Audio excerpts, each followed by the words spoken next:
Dzień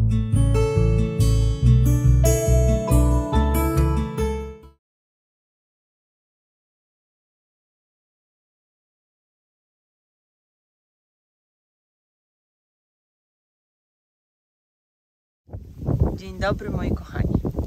Zobaczcie jaka roślina piękna, dorodna. To jest co? To jest łopian. Łopian, który jest rośliną trochę zapomnianą. Natomiast na wsiach w dawnej Polsce był częsty, nazywany był dziadem. Taka śmieszna nazwa. Ale przecież znany był też w Chinach, znany w Japonii ze swoich licznych właściwości prozdrowotnych. Oczywiście my go znamy jako ten nasz rzep, który przyczepia się do wszystkiego i rośnie też niemal wszędzie, bo w Polsce pochodzi co prawda z Azji i w Europie też występuje, natomiast w Polsce u nas jest bardzo powszechny. Występuje na niżu, występuje w partiach, takich niższych partiach gór, więc możemy go w zasadzie spotkać wszędzie. W Polsce występują 3 odmiany łopianu. Łopian większy, łopian pajęczykowaty i mniejszy, ale w zasadzie one się specjalnie od siebie nie różnią i nie ma co się zastanawiać, na które akurat natrafiliśmy. Natomiast lubi gleby żyzne, ale jest też bardzo odporny na niesprzyjające warunki, na przykład świetnie toleruje mrozy. Dorasta tak do 2 metrów, nie jest jakimś takim rozbujałym krzakiem, dorasta do 2 metrów, ale tutaj jest taki ładny okaz, który cieszy oko. W tej roślinie wykorzystujemy głównie korzeń, więc zbieramy go wiosną albo jesienią, natomiast można też stosować wywary z liści, ale głównie korzeń i z tego korzenia właśnie różne preparaty, maceraty, nalewki, sok z korzenia można wyciskać, można robić z korzenia odwary itd., itd. A jakie właściwości ma łopian? Przede wszystkim łopian wzmaga nam wydzielanie żółci i wydzielanie enzymów trawiennych, więc będzie dla nas dobry we wszystkich dolegliwościach związanych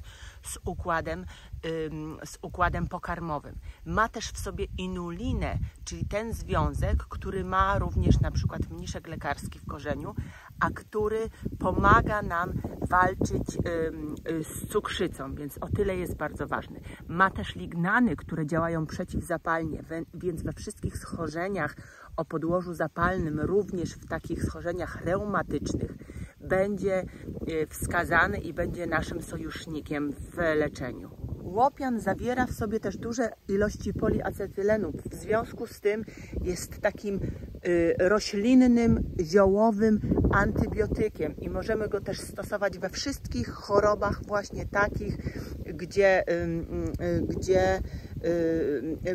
byśmy stosowali na przykład antybiotyki, których jak wiemy my nie stosujemy, czyli infekcje, przeziębienia, a także jakieś stany zapalne dróg oddechowych wszelkiego rodzaju i pochodzenia. Ponadto picie soku z łopianu, z korzenia łopianu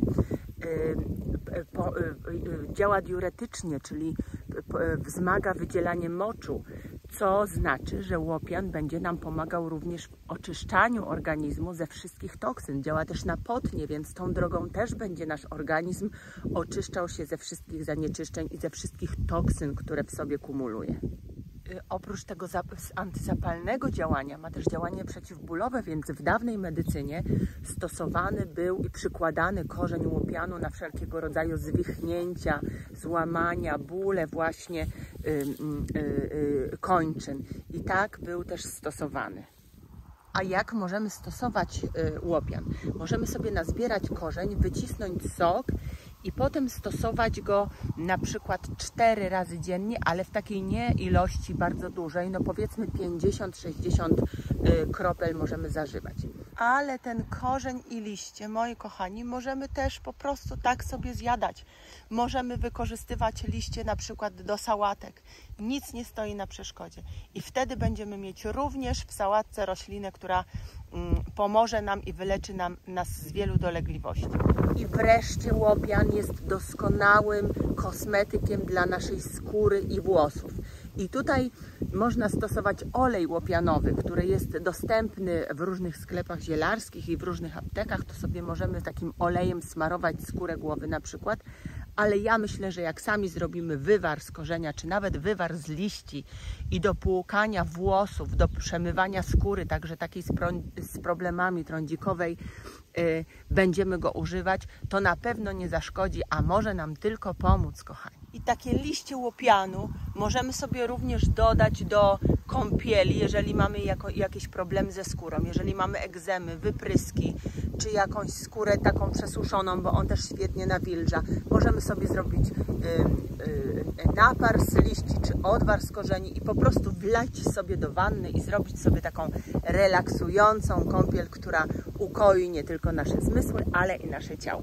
Mam nadzieję, że podobał Wam się łopian. To taki krótszy film dla amatorów krótkich filmów.